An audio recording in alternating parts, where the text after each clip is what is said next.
جب رمضان قریب آنے لگے ایک کام ہم اور کریں، ہم ایک ورک بک بنائیں، رمضان ڈائری بنائیں اور اس میں اپنے اعمال کو کچھ لکھیں۔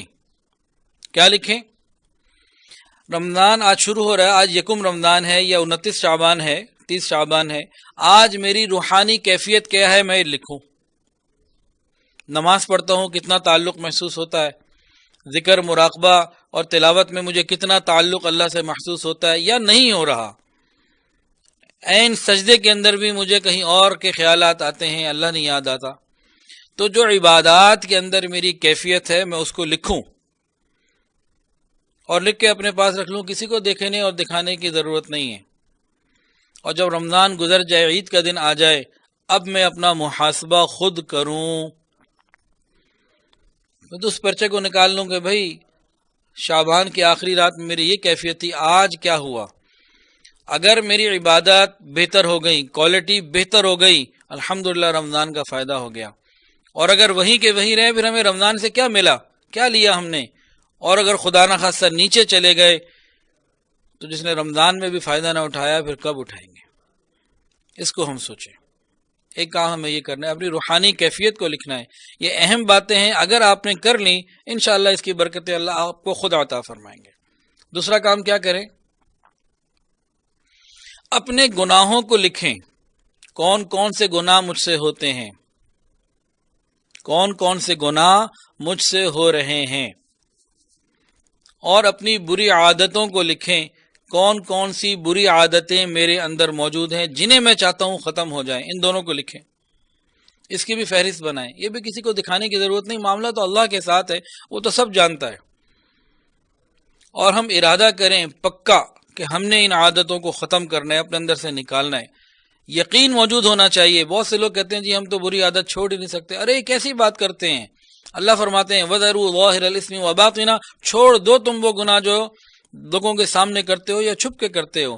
گویا ہمیں حکم دیا جا رہا ہے کہ تم اپنے گناہوں سے اپنے آپ کو بچا لو۔ اس کا مطلب یہ ہوا کہ ہمارے اندر استعداد موجود ہے۔ اگر ہمارے اندر یہ استعداد موجود نہ ہوتی تو اللہ تعالیٰ ہمیں حکم ہی نہ دیتے۔ اللہ تعالیٰ نے ہمیں کوئی ایسا حکم نہیں دیا کہ جو ہم کر ہی نہ سکتے ہوں۔ تو ہم اس بات کا یقین کریں کہ یقیناً ہمارے اندر یہ صلاحیت موجود ہے، اس کو صحیح طریقے سے استعمال کرنے کی ضرورت ہے۔ تو ہم کیا کریں؟ اپنی بری عادتوں کو لکھیں اور اپنے گناہوں کو لکھیں۔ پھر رمضان میں ارادہ کریں کہ ایک ایک کر کے آہستہ آہستہ ان کو میں نے چھوڑنا ہے۔ انشاءاللہ رمضان کے بعد جب ہم دوبارہ اپنا محاسبہ کریں گے اور ان گناہوں میں اور بری عادتوں میں ہمیں کمی محسوس ہوگی، جب فکر انسان کر لے گا اور قدم بڑھائے گا تو میرے اللہ مدد فرماتے ہیں۔ اچھا، گناہوں کو لکھنے میں ایک اور کام بھی کیا جا سکتا ہے۔ آپ اپنے گناہوں کو لکھنا شروع کریں۔ اگر کسی کو سمجھ میں نہ آ رہا ہو نا بھائی کون سے گناہ لکھوں، تو ذرا اپنی بیوی کو بتائیں کہ بھائی بتاؤ میرے اندر کون کون سی خرابیاں ہیں، پھر دیکھیں لمبی چوڑی فہرستیں آ جائیں گی۔ خیر یہ تو ایک مذاق کی بات ہے۔ جب ہم سنسیئر ہیں، قیامت کے دن کی ذلت اور رسوائی سے بچنے کے لیے جب ہمارے گناہوں کو پوری دنیا کے سامنے کھول دیا جائے گا، اولین آخرین وہاں موجود ہوں گے اور ہمارے نام و اعمال کھول دیے جائیں گے، اس سے بہت بہتر ہے کہ ہم یہاں موت سے پہلے پہلے اپنا محاسبہ کر لیں، اپنے گناہوں کو خود لکھیں اور اپنے ارد گرد جو قریب کے لوگ ہیں ان سے یہ کہیں کہ دیکھو بھائی اگر آپ کو میرے اندر کوئی ایسی بات محسوس ہوتی ہے جو میرے اندر نہیں ہونی چاہیے وہ آپ مجھے بتاؤ۔ دیکھیں اس میں شرم کی بات نہیں ہے، جو ہمارے خیر خواہ ہیں، قریب ہیں، ہر ایک سے تو نہیں پوچھنا، اس کو یہ تو نہیں کہ ہم نے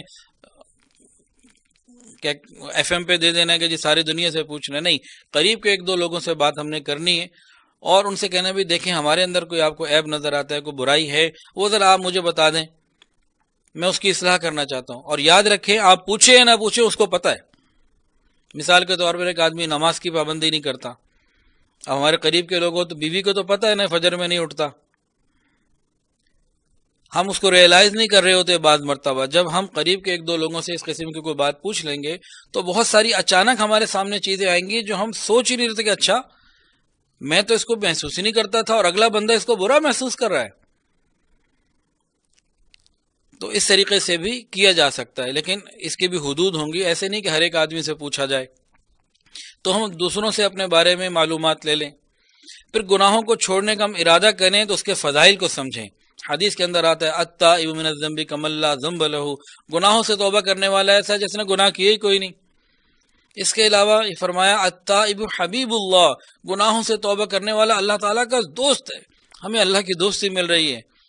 تو ہم اس کو سوچیں، جب ہم گھر والوں کو بتائیں گے تو ہو سکتا ہے وہ ہمیں یہ بتائیں کہ جی آپ موبائل پہ بہت زیادہ ٹائم لگاتے ہیں، آپ کی ماں انتظار کر رہی ہوتے ہیں، آپ کا بھائی، آپ کے بچے، یہ چیزیں آپ کی خراب ہو رہی ہیں، یا آپ کا فلاں کام، یا آپ کی یہ، وہ آپ کو خود بتائیں گے۔ ہر آدمی کے اپنے حالات ہیں، جب وہ ارد گرد کے لوگوں سے معلوم کرے گا تو آسانی ہو جائے گی۔ اور جب پہلے ہی پلان کر لیں دونوں میاں بیوی آپس میں کہ بھئی دیکھو ہم اپنی اصلاح کے لیے اللہ کو منانا ہے، رمضان کو پانا ہے، اچھا کرنا ہے، تو ہم ایک دوسرے کی باتیں اس طرح ایک دوسرے کو شیئر کر دیں اور اس کو ہم اصلاح کی فکر کر لیں تاکہ ہمارا رمضان اچھا ہو، ہماری نسلوں میں برکتیں آئیں۔ اور یہ پوچھنے میں نقصان کوئی نہیں ہے، ہمیں ایک دوسرے کا پتہ ہی ہوتا ہے گھر والوں کو، اس میں کوئی پریشانی کی بات نہیں ہے۔ اصلاح کے لیے ہم فکر مند ہوں اور ارادہ کریں ہمیں یہ کرنا ہے۔ جب ہم ارادہ کر لیں گے اللہ تعالیٰ آسانیاں پیدا فرمائیں گے۔